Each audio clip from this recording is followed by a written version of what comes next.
everybody, and welcome back to the Mom Game. We have episode 13 for you on deck today.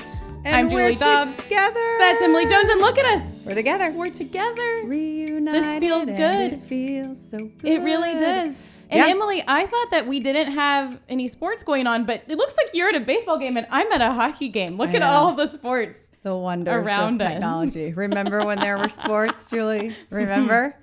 I do. when there were sports. I definitely do. But we do have a couple baseball updates, some hockey updates. But before we get to any of that, I thought we had to do a quick little Mike Leach post-game show because was that a wild ride for like an hour or what? Well, I mean, I shouldn't admit this, but I don't listen to us because I've told you the sound of my voice you makes me never want to do. vomit.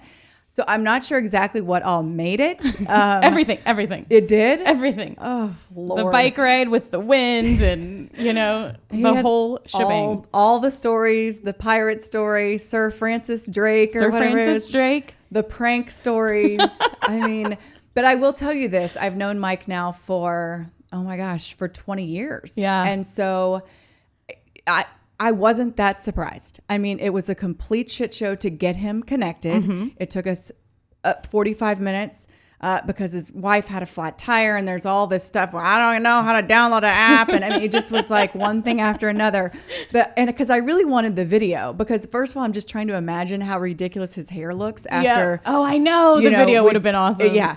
But anyway, finally I was like, just screw it. Let's just get you on the phone. And so we did. And it was, I mean, that's the Mike I know. I mean, and people, always wonder what he's like. That's exactly what he's like. Like any captive audience, he will talk Yes. until until he's blue in the face. Yeah, It's insane. he definitely did. I love about him, and this will be my last thought on him, but just how he is 100% himself and candid and doesn't care what anybody has to say about anything. So many people, I feel like once they get on that main stage or become a head coach or whatever it is, and then put yourself out there and you get feedback and then it's like, oh, wow, I really need to tone myself down. I really need to watch what I'm saying. I'm a head coach of a football team. I can't be doing this or that or going off on tangents about all these crazy things, but he never has scaled back a bit after all these years, it seems like. Yeah, and that's what was for being so young in my broadcasting career and to cover him as a subject was so unique and so challenging because he didn't give the canned answers. And it rubs some people the wrong way. He's made some missteps along the way, as we all have. But at the end of the day, he is just who he is, and he makes zero apologies for it. And so it's refreshing, and especially in an industry where a lot of guys take that safe route, or guys and girls, a lot of athletes, a lot of people in the public eye period, they just prefer to go safe. And there's nothing wrong with that. But for Mike, that's just not an option. Right. And us just, of course, being in media for so long, when you see someone like that, it's like, hallelujah. You just appreciate it. Similar to the way I felt about Ron Washington when he was the manager of the Rangers. He was so refreshing. He spoke the way he wanted to speak. He spoke his mind. He was very passionate. And he made no apologies. He didn't try to, polish himself up for, since he was the manager of a team now or anything. He just stayed true to himself. And again, it made some missteps along the way, of course, as we all do. Present company included. We all do. Yeah. But yeah, I mean, to me, that's just such a refreshing take on sports, especially when it doesn't happen. Yeah. I don't think very often. I think we could do a whole podcast just about athletes and how they handle the media and kind of how you see it evolve throughout their career. Yeah. Just because, you see young athletes get into the game and they just don't even know, they just look like they see a bus when a camera gets in front of them and they don't know how to handle it and they try to say as little as possible, or you have the guy who's completely himself and then gets himself into trouble. And so it's just interesting. So I appreciated that a lot about him. Yeah. And speaking of sports, we're getting closer, it seems like. Okay, can I deter just for a minute? Oh, yeah. It's kind of like Christmas Eve Yes. today. Yes. My kids are going away. They are? They're going to their aunt and uncle's house for multiple days. Really? Yeah. It's the aunt and uncle that live in Virginia? No. Okay. Aunt and uncle that live in Graham. It's my stepsister and her husband. And they have 3 boys. 2 of them are like grown in college, and then one who just graduated from high school. and they miss gosh. that like hustle and bustle. So they want our kids a lot, you know, which is amazing. That's the perfect age too. They have so much energy to play with your kids. And so no, the kids don't. It's my stepsister and brother-in-law. Oh, okay. Yeah, they're like Gotcha. They miss that. Yes. Having the, you know, they raised their kids are 3 gone. boys, and so I hear you. Anyway, when all this hit, we couldn't, you know, we didn't do that. And so, you know, this week or last week they said, "Do you want us?" You know, I was like, "Yeah." You're like, don't even finish your sentence. Yeah. So we're I in. don't even know what it's going to be like. Like I haven't been away from my kids for more than a couple of hours. Yeah. So it's a few days. So do you have plans? I mean, is Mike working? Mike's working. Yes. I don't know. I don't know, frolic around by myself. I don't know. I'll probably play tennis. I don't know. I'm not going to make plans. It doesn't matter. Yeah.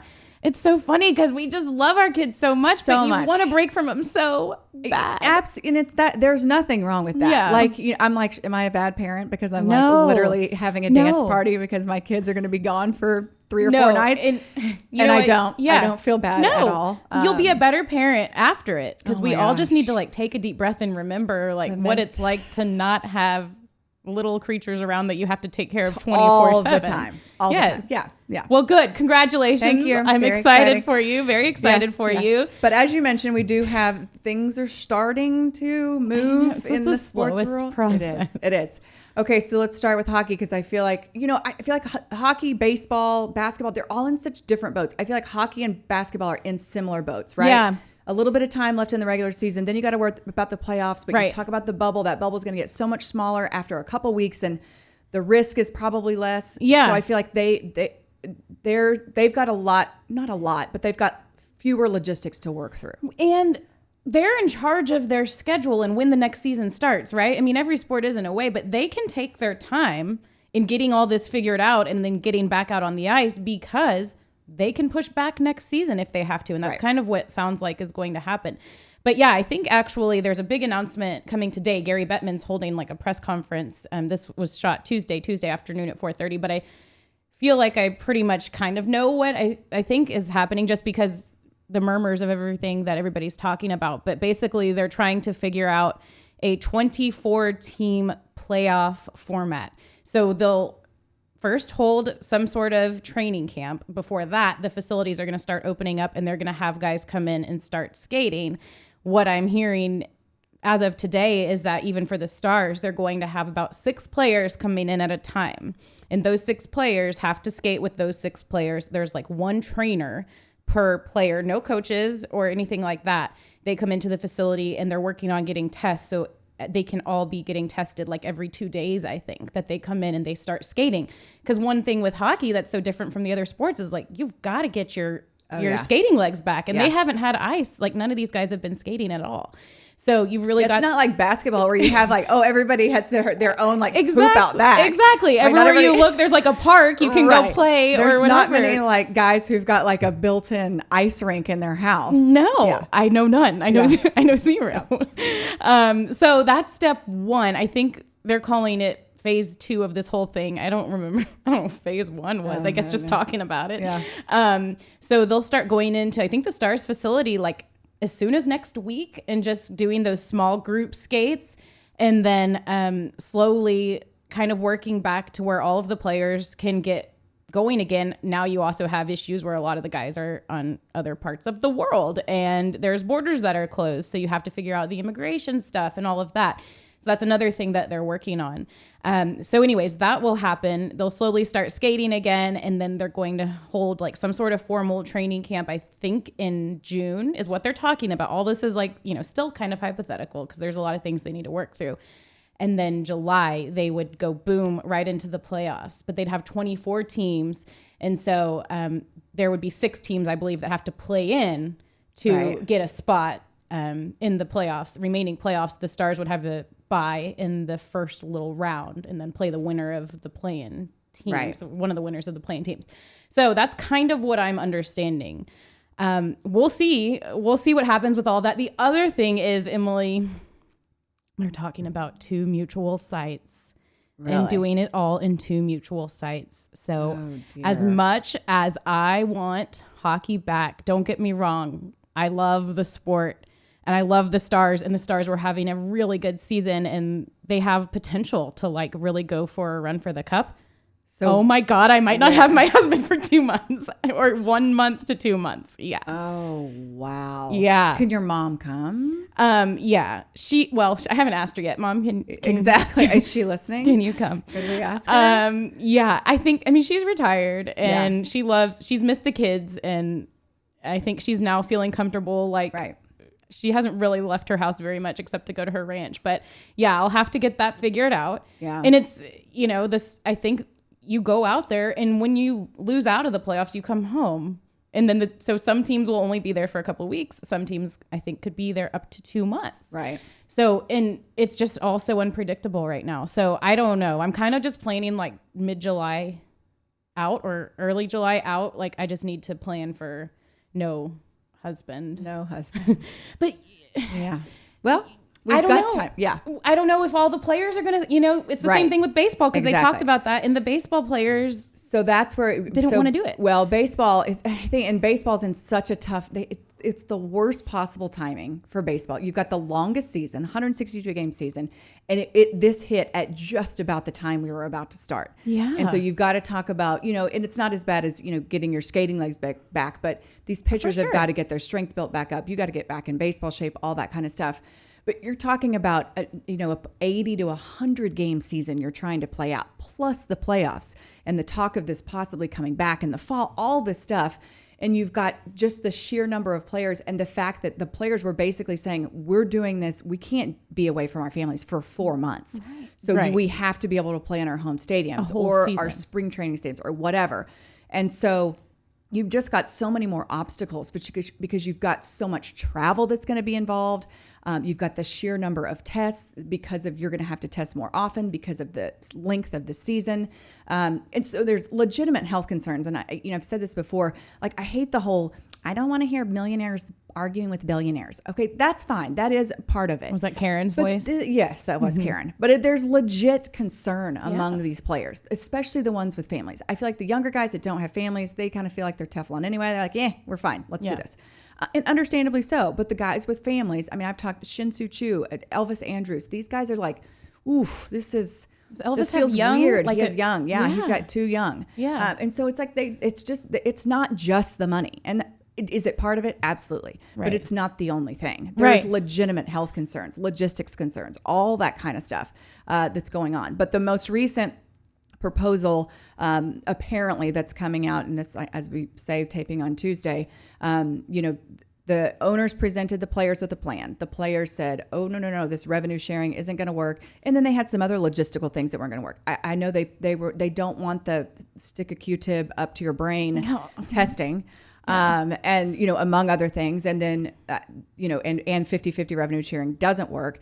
And so then the owners are coming back with some sort of, prorated salary based on the games we play, with the option of it being deferred when there is money coming in to kind of soften the blow in the interim. So it's all still no one's being completely transparent at this point in time. And so, little things just kind of leak out. But there's hurdles to be dealt with in basketball and in hockey, but I feel like there are significantly more hurdles to be dealt with in baseball, just because of the sheer number of games that you're trying to play over basically what's a way extended period of time. And they've talked about lowering the number of games a little bit, right? They did. So it wouldn't be 162 games, but it would be between 80 and 100. Okay, so it's still a lot. And you're still it's not like you just got to go for a month or two, like hockey and basketball, and then take a deep breath. Right. They were talking about basketball doing, the Disney World thing. Right. So it's like they would be all in one place. This is, going to different city and, all that kind of stuff. It's just, there's a shit ton of logistics to be worked out. Yeah. So, anyway. Oh, man. We'll see. Yeah. We'll see how it all plays out. That is the latest. And we have to make good on something. Yes. Actually, we need to make good on our title sponsor. A couple of things. Yes, which we are obviously so supportive of. We love Cowden Cosmetic Dentistry, and today's episode, as all of them are thus far in our brief podcast life, is brought to you by Cowden Cosmetic Dentistry. It is about time we get back to normal. We're back in studio, which is exciting. Texas is starting to open back up, so Dr. Anna Cowden and her staff can now handle all of your dental needs, not just emergencies, anything you need. Have you put off those exams or cleanings? Cowden Dentistry can even help handle your cosmetic dental needs.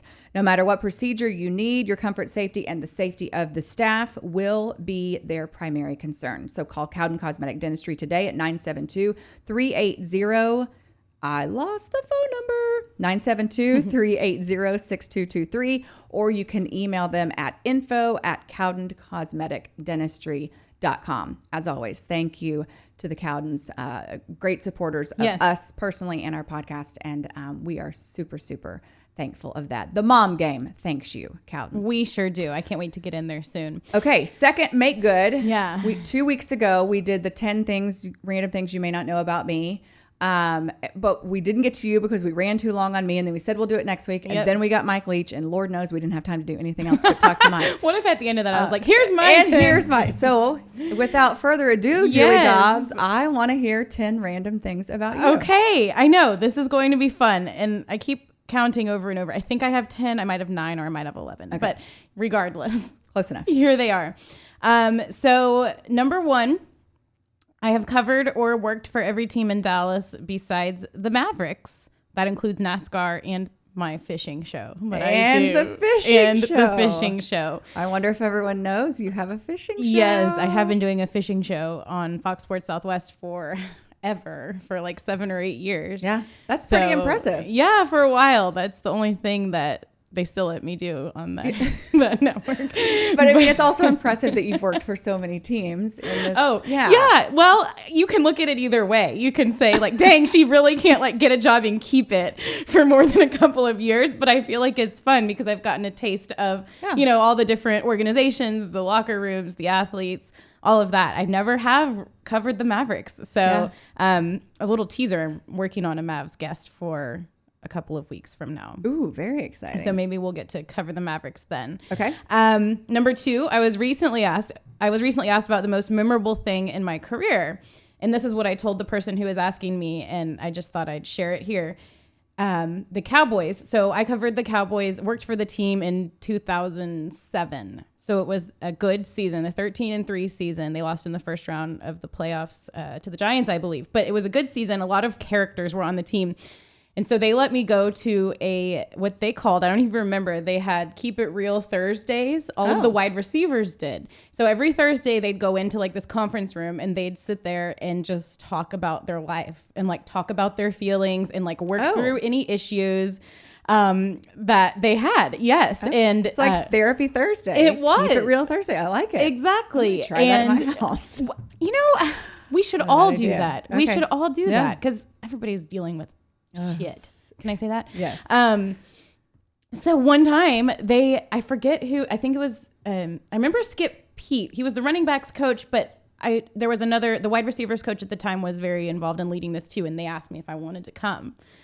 Keep It Real Thursdays? To Keep It Real Thursdays. So did you like tell them your feelings? I did. You did? Yes. And I remember so it was like T.O. was in there. Terry Glenn, Patrick Creighton was in there. Terry Glenn, remember him? Terry Glenn, absolutely. And Isaiah Stanback, he was like a rookie that season. And I remember him telling a story about like not knowing if he was going to get to play in the preseason games and not knowing his family, not knowing if they should make the trip to see him. And that's what he's struggling with, like trying to communicate with his family. I remember my story was like, I don't know if I'm going to have this job beyond this season. And we talked about it all, and then the season was over, and then I didn't. But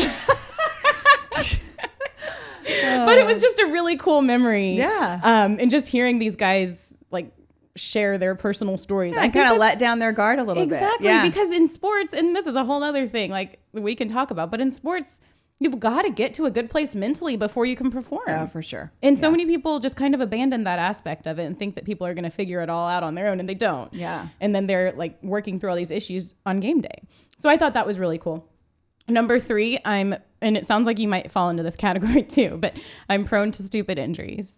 Oh, yeah. I mean, please, for the love, I freaking tore my meniscus on a dance floor. I love that. I love that. It just sounds like something that I would totally do. I actually, like, I'm kind of proud of it. I'm like, that's you how should be. how hard I was getting after it. Right. Dance like nobody's watching, and like you will tear your meniscus. A couple of mine. You want to hear some? Please. This one's painful. I did the splits in a bed of fire ants while cheerleading at a football game. In high school. Count the red flags. I was a cheerleader, yes, and I was stretching before the game in a bed of fire ants. And did you get bit? So I had bloomers on, so it wasn't like the visual that might initially create. I had, bloomers, or those big like shorts that you wear under your skirt because you're kicking and stuff.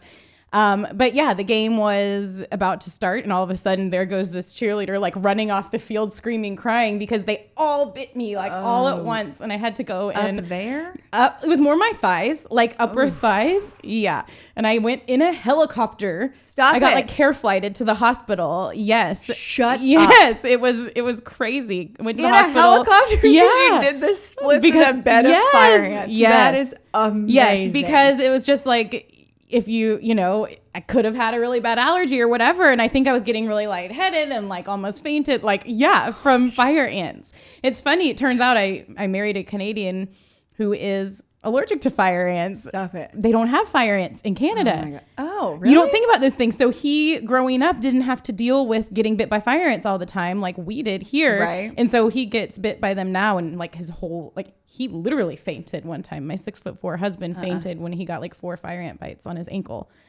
at a concert at the Arboretum. But it's interesting. Yeah. And he explained, he's like, well, I didn't have fire ants in Canada, So maybe that helped me now, like, build up some sort of immunity. Also busted my eardrum with a Q-tip one time, which is what we always worry about when you're cleaning your ears. That's why they say. That's what they say. I did it. I had a towel wrapped around my hair after the shower, and I went like this or something like that, and the Q-tip was sticking out of my ear, and bam, busted it. That was painful. I mentioned this one in the last one. I choked on a chicken kebab on a first date. Yes. Yeah, the chicken kebab story. Yeah, had to get the Heimlich. From the date. God, so glad he knew how to do the Heimlich, though. Isn't that lucky? Like, seriously, I would be maybe dead. What are the odds? I mean, I don't know many men I've been out with that know how to do the Heimlich. I know. I mean, but then again, I haven't put it to the test. So there's that. I think we should all train our husbands. I agree. Yeah, that happened, and that relationship went nowhere. So I might have totally scared him off with that. All of that being said, this is my next one. Nothing makes me laugh harder than a good fall. Then you personally? No, other people. Watching people Other people falling is like my kryptonite. Like, like you can't stop. I can't stop. I can't stop laughing. I can't stop watching. I don't know why. If I fall, see it over and over I want to see it over and over. If I fall, I will laugh at myself too. Yeah. That's the only I don't way know you why. can do It's just so funny. Like, it just totally people falling. Yes, people falling. So do you go down like those YouTube like rabbit holes where people are just busting their ass? I think left if I right? didn't have kids and I had time, that's probably what I would do with my time. I would just find videos of people falling. I can't wait to find some and send them to you. That's gonna be my new favorite thing. Okay. Oh yeah, and if you're following us on Twitter, send us your best falling video. Your best falling video at the Mom Game. You know, when you're just watching something and all of a sudden, boom, oh my God. So Julie can smile. It'll make her smile if you send her a fall video. It will. I don't know. Love it. And I'm so bad. And it's bad when it's someone that like an old person or whatever. And if you see it live, but you only laugh if they don't like severely. But that's my problem. Themselves. I can't not laugh. So like there are no parameters. Even if they're hurt, like I have to laugh and then I go make sure that they're okay. It's terrible. I laugh at my kids all the time. Yeah. My son falls out of bed and I think it's like the hilarious. Yeah. You just hear this. Oh my! I can't wait. I'll send you one. My kid fell off the dock into the lake and and then fell in. Totally okay. See, I'm already laughing. But I will send it to you. It's actually really funny. Please do. Oh yeah. And I can laugh harder because I know he's okay. Number 5, I think I tried to be a kid actor. So I had an agent and and I was like auditioned for commercials and stuff. Like I think you're doing some of that now or did. I do some stuff like that. You do everything. Sell schlep cars. another side gig. Whatever. I was in an America Online commercial. Remember America Online? AOL? Mm-hmm. How about that? I remember my line. What was it? All my friends are on it. Oh. That's how I did it. Do you have a copy of it? Probably could find it somewhere. I was the voice in a video game that was really popular in Japan. Awesome. You're big in Japan. I was. I think the game was called Avalon or something like that. And my character was named Star. So I voiced the whole thing. Awesome. And I was able to buy half of my first car with kid actor money. That's super cool. Yeah, I know. Now I see what my mom was doing there. Did she want it? Were you like into it? I was into it. You were into it? Oh, yeah. Okay. I was totally into it. I don't know why. I guess I just heard that it was like an option and that I could... You could make some money. You could make some money. Remotely famous. Oh, big. So famous. I mean, you're big in Japan. So famous in Japan. Star. Speaking of Japan, this is my next one. I don't like seafood, but I love sushi. Isn't that weird? Yeah, that's very weird. Oh my God, I love sushi so much. I love sushi. But do you like go to a restaurant and order fish? Yeah. Oh, yeah. I like fish too. I like seafood. I love shrimp. Not a big fan of lobster just because of the texture, but yeah, that's strange that you don't like seafood, but you love sushi. I guess because it's like mixed up with so many delicious sauces and rice and oh my God, sushi goodness. So good. I can't. I'm so distracted right now. I am thinking about too. Sushi. Yeah, we need some sushi. We do. Okay, maybe next. All right, but out on seafood. Noted. Yeah, it's weird. I don't know. Both my babies were surprise babies, 3 years apart, starting just 1 year after we got married. So we wanted to have kids, but we weren't planning for either of them. Okay. And like Ryder. Well, and you were worried for a while you wouldn't be able to have kids because of your breast cancer. Right. And then like a few months after we got married, I was pregnant with Ryder. We were like we had already met with a fertility doctor and been like, here's the deal. Like my insides have been ravaged by drugs.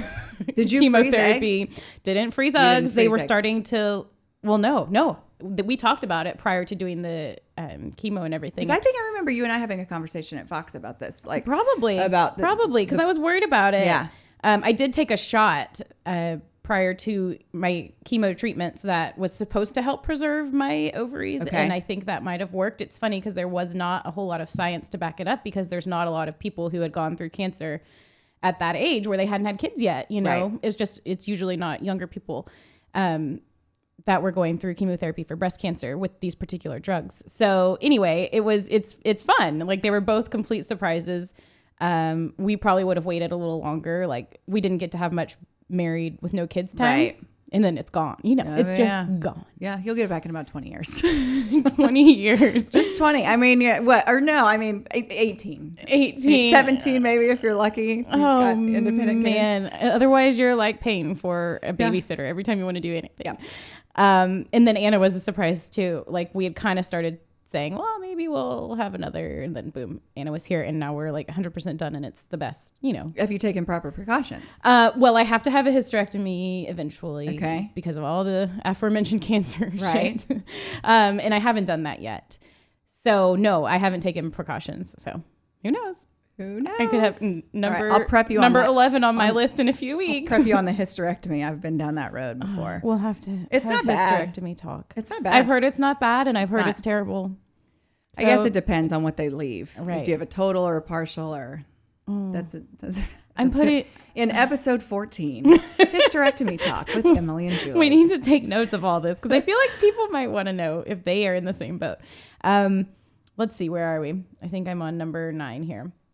I knew since I was in high school that I wanted to be a sports broadcaster. I just knew for a long time, but here I am still trying to figure it all out 13 years later.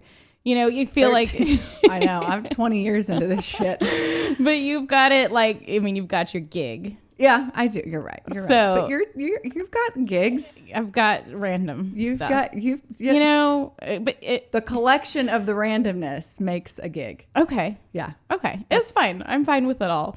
But yeah, it's just something that I knew I wanted to do a long time ago. And then this one we just kind of touched on a little bit, and I wanted to have one that was kind of sappy to end it because you had one that was kind of sappy to end it. I fought and beat breast cancer at age 28, changed my outlook on life a lot. My motto was and still is, don't sweat the small stuff. It's so because true. It's all small stuff. You're right.